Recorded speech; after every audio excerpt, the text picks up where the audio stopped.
Meski punya banyak program berbiaya besar, Presiden Prabowo Subianto dihadapkan pada mesin uang perpajakan yang loyo. Tak hanya itu, ekonomi Indonesia juga di-warning oleh melambatnya pertumbuhan kredit perbankan. Padahal Menkyu Purbaya sudah menggelontorkan ratusan triliun ke perbankan. Awas Pak Presiden, pajak dan kredit sama-sama kurang tenaga. Kompas Bisnis akan tanya ke Direktur Eksekutif Selyos, Bima Yudhistira. Selamat pagi Mas Bima. Selamat pagi. Mas Bima, kita ke soal perpajakan dulu nih. Ekonomi tumbuh di atas tahun lalu. Kenapa penerimaan pajak melambat meskipun Wamenkyu Swahasil udah jelaskan ini karena restitusi katanya? Ya, faktor restitusi bukan jadi faktor utama sebenarnya. Kalau dilihat dari komponen pajak yang paling besar itu adalah industri pengolahan. Meskipun pertumbuhan ekonomi diklaim bisa lebih dari 5%, tapi industri pengolahan yang sumbang 30% dari total penerimaan pajak itu kondisinya sekarang sedang babak belur ya, sedang mengalami tekanan, sedang ada kenaikan biaya produksi, biaya bahan baku, persaingan dengan produk impor yang semakin menggila. Jadi tekanan industri juga berpengaruh pada penerimaan pajak. Kemudian struktur ekonomi Indonesia adalah dari basis komoditas. Jadi kalau dicek komoditas unggulan ekspor mulai dari batu bara itu minusnya masih besar, masih di atas 18% dibandingkan tahun lalu. Kemudian nikel masih minusnya 8,9% dibanding tahun lalu. Sawit ada rebound 1-2 bulan terakhir, tapi kalau dibandingkan year on year itu juga masih ada kontraksi.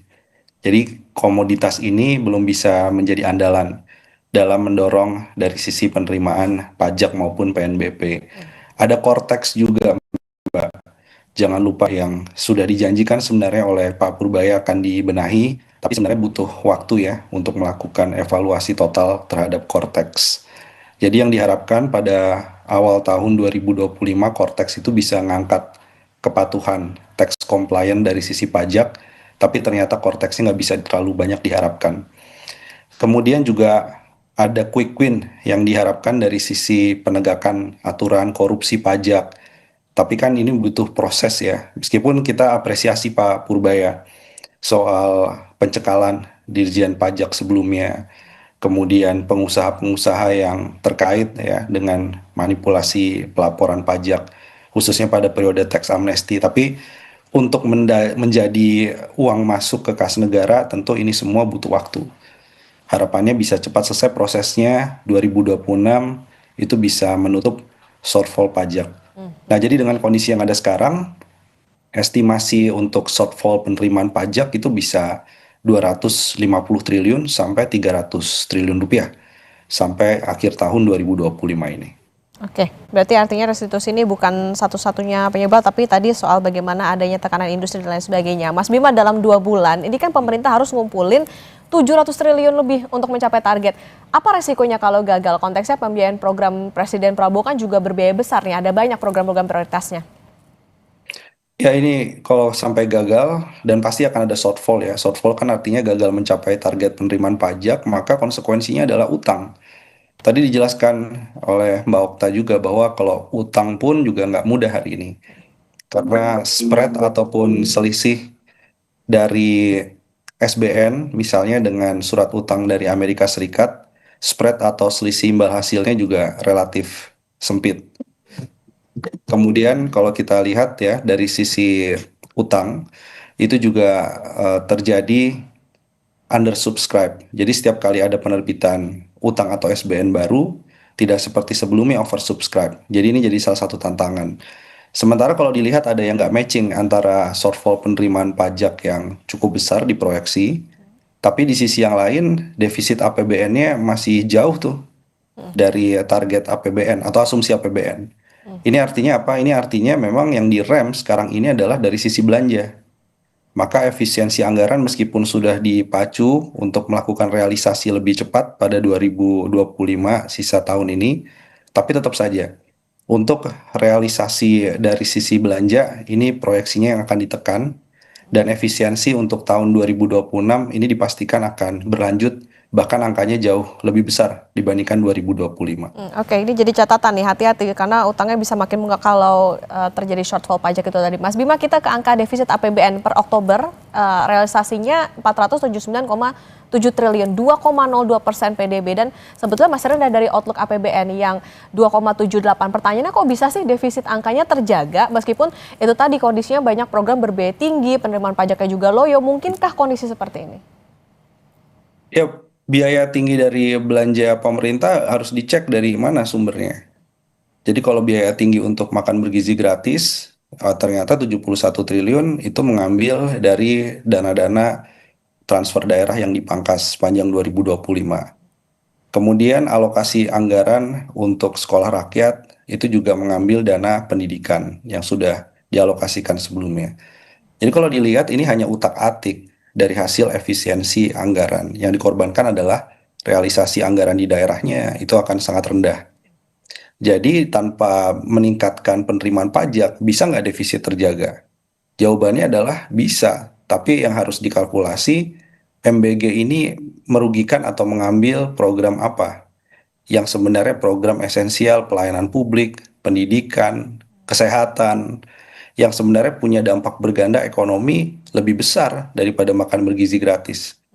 Atau program-program pemberdayaan UMKM di daerah ini ikut terganggu karena adanya efisiensi anggaran untuk program yang sifatnya populis. Dan jadi kalau kita mengkalkulasikan itu, maka kita akan melihat program populisnya tidak memperlebar defisit APBN, tapi efek sampingnya yang dirasakan adalah ekonomi sebenarnya nggak bergerak di daerah secara optimal. Jadi ada konsekuensinya. Oke, artinya ada apa ya, semacam tambah sulam gitu lah ya untuk membiayai program-program Yes. itu. Mas Bima, kalau tadi itu soal bagaimana pembiayaan dari segi pajak yang juga loyo dan lain sebagainya. Tapi ketika defisit terjaga jauh di bawah outlook, sekarang kondisinya kenapa justru terjadi outflow atau kaburnya dana asing dari SBN November, ada 10,4 triliun dana asing yang hengkang dari instrumen Kemenkyu. Ya, sebenarnya peringatan dari beberapa lembaga internasional ya, salah satunya S&P juga, bahwa ada tantangan pertumbuhan 2026 ke depan. Kemudian dari sisi ya, defisit APBN. Kalau sekarang pun coba diutak-atik antara belanja populis dengan mengorbankan efisiensi anggaran terutama di daerah, memangnya tahun 2026 efek dari efisiensinya tidak akan sebesar ini ke perekonomian. Jadi banyak yang memprediksi, memproyeksikan termasuk Selyo sendiri bahwa tekanan ekonomi dari eksternal, dari domestik, dari kebijakan-kebijakan pemerintah itu sendiri itu bisa membuat confidence ataupun investor yang ingin masuk di pasar surat utang portfolio itu akhirnya melakukan wait and see, mengkalkulasi kembali. Begitupun juga tren perusahaan-perusahaan yang ingin ekspansi dengan mengandalkan utang. Nah, ini kan obligasi ini tidak hanya surat utang pemerintah, tapi juga ada obligasi korporasi dan swastanya juga akhirnya jadi wait and see. Terlihat sebenarnya ada hubungan, pasar obligasi swastanya juga lesu, tapi di sisi yang lain juga investor memahami karena sebelum menerbitkan obligasi swasta, tentunya investor juga harus melakukan pinjaman ke bank. Nah, banknya tadi disebutkan oleh Bank Indonesia ya bahwa kredit menganggurnya itu 2.400-an triliun rupiah ditambah injeksi likuiditas 200 triliun dari Pak Purbaya. Ini efeknya sampai sekarang belum mampu menurunkan lending rate atau suku bunga pinjaman dan memompa pertumbuhan kredit di sisa tahun 2025. Oke, PR juga untuk pemerintah soal bagaimana menjaga kepercayaan dari investor. Mas Bima, nanti kita lanjutkan kembali dan saudara tetap bersama kami di Kompas Bisnis. Lanjutkan perbincangan bersama dengan Direktur Eksekutif Selyos Bima Yudhistira. Mas Bima, tadi kalau disebutkan prediksinya kalau misalnya pemerintah nggak segera gerak cepat, shortfall-nya bisa mencapai 250 sampai 300 triliun. Nah, prediksi Anda kalau tadi shortfall-nya segitu, sekaligus defisit APBN-nya kira-kira berapa nih, Mas? Apakah makin lebar dari yang sekarang 2,02 itu atau seperti apa? Ya, defisit APBN-nya akan ada pelebaran mencapai 2,2% dari PDB. Tapi kita tidak bisa melihat hanya angka, oh defisitnya masih jauh lah di bawah target atau asumsi atau di bawah yang dibolehkan Undang-Undang Keuangan Negara sebesar 3%. Tapi sebenarnya yang bisa dibaca kalau tahun ini masih bisa di-manage dengan berbagai cara, tahun 2026 ini bagaimana caranya? Kalau situasi booming harga komoditasnya itu masih tidak bisa diharapkan, kemudian dari sisi perbaikan administrasi perpajakan yang harusnya bisa dikejar cepat, ini butuh waktu lebih lama, penegakan hukum termasuk untuk pengembalian korupsi di sektor perpajakan, sektor bea cukai, maka harus ada extra effort nih untuk bisa menjaga agar defisitnya tidak makin melebar di 2026. Karena mencari utangnya akan lebih susah dan 2026 juga akan lebih susah lagi untuk memungut pajak terutama di kelompok-kelompok yang memang rentan seperti ke kelompok menengah. Maka harus ada extra effort. Extra effortnya apa? Kita selalu dorong, salah satu yang paling cepat bisa dikerjakan, itu adalah terus mendorong penegakan aturan under invoicing. Jadi transaksi-transaksi yang tidak sesuai dengan volume, dengan nilai, terutama di sektor sumber daya alam, itu nilainya bisa sampai 1.000 triliun rupiah lebih kalau memang serius. Di batu bara, di nikel, kemudian di sawit, ada juga di timah, di emas untuk yang konteks impor. Ini kalau bisa dilacak dan dilakukan penagihan sanksi yang tegas, ini bisa positif bagi penerimaan pajak paling nggak 2026. Hmm. Selain itu juga, kalaupun ada instrumen pajak yang baru tanpa mengenakan pada objek pajak yang sama, maka jawabannya adalah adanya instrumen pajak kekayaan. Nah, ini kita sedang dorong RUU maupun naskah akademiknya kita akan tawarkan kepada Kemenq, kepada DPR, sehingga mereka yang memang super kaya itu harus membayar pajak lebih mahal. Jadi bukan kelas menengah, apalagi kelas bawah yang harus didorong atau dipacu untuk tertib bayar pajak, tapi justru kelompok yang paling atas. Nah, selain itu juga kalaupun ada kebijakan inovasi terkait dengan perluasan cukai, ini memang harus ada perluasan cukai, cuman harus dilihat juga situasi dari tiap industri atau tarif cukainya seperti apa. Jadi harus ada extra effort. Nah, dari segi belanja pemerintah, ini diharapkan efisiensi itu harus tajam ke atas. Kalau mau efisiensi, Pak Prabowo harus berani rem tunjangan, fasilitas, kemudian gaji yang berlebihan, terutama pada anggota dewan, terutama pada menteri-menteri, wakil menterinya, rangkap jabatannya kemudian dihapus. Nah, jadi dengan cara itu orang akan melihat bahwa yang dikejar tahun 2026 itu bukan Pemda, itu bukan kelas menengah, tapi mereka yang memang harus jadi objek atau sasaran dari efisiensi anggaran. Jadi harus ada perubahan paradigma soal efisiensinya. Oke, Dan perbaikan. satu lagi adalah, ya, Ya, silakan. extra effortnya adalah soal utang. Nah, utang ini harus ada renegosiasi sehingga utang seperti kereta cepat atau WUS tidak jadi beban APBN. Saya setuju 100% dengan Pak Purbaya. Banyak cara alternatif, jangan sampai ini diteruskan menjadi beban APBN. Oke, ini perbaikan harus segera mungkin, jangan sampai main di zona aman, yang penting di bawah dari yang diperbolehkan defisitnya oleh undang-undang. Pas Bima, kita ke penyaluran kredit yang melambat. Bank Indonesia kan bilang pengusaha masih nahan ekspansi atau wait and see, tadi juga Mas Bima sudah menyinggung soal ini. Apakah bisa disimpulkan gini, pengusaha ini lagi ngeliat resiko bisnis di Indonesia atau mungkin resiko pengelolaan keuangan negara, mungkin seperti itu?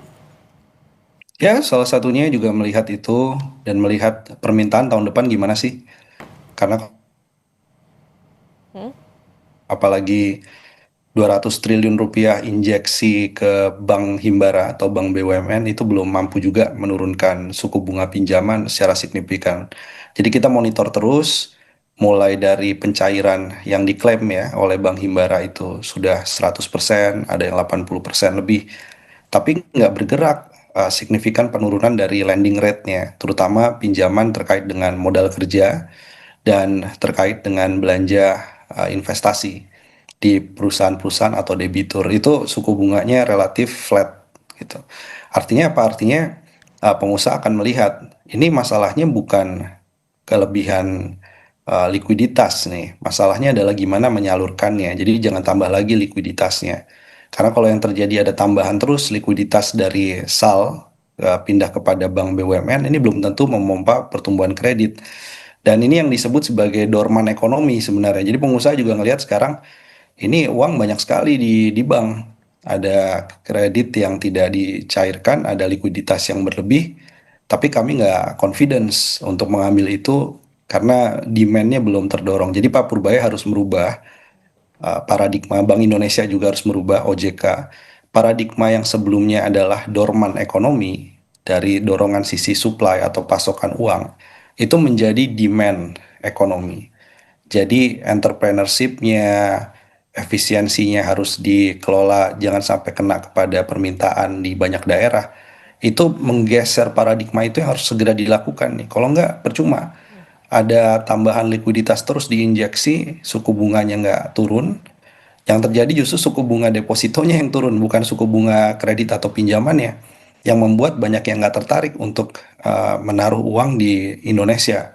Nah, ini yang harus diubah. Jadi demand side ini yang harus digerakkan. Dan demand side ini kuncinya adalah pajak yang kondusif bagi kelas menengah dan pembukaan lapangan-lapangan kerja sehingga programnya itu benar-benar tepat sasaran, bisa gerakan sisi demand, sisi permintaan. Ini yang kelihatannya masih agak kurang dipengaruhi oleh kebijakan fiskal. Oke, masih ada waktu untuk kejar penerimaan negara sesuai target, termasuk tadi bagaimana perbaikan dari sisi kepatuhan perpajakan, tapi yang harus diperhatikan adalah jangan sampai pembiayaan populis tadi membuat ekonomi jalan di tempat atau bahkan defisit makin melebar. Terima kasih Direktur Eksekutif Selyos Mas Bima Yudhistira sudah Terima bersama kasih. di Kompas Bisnis.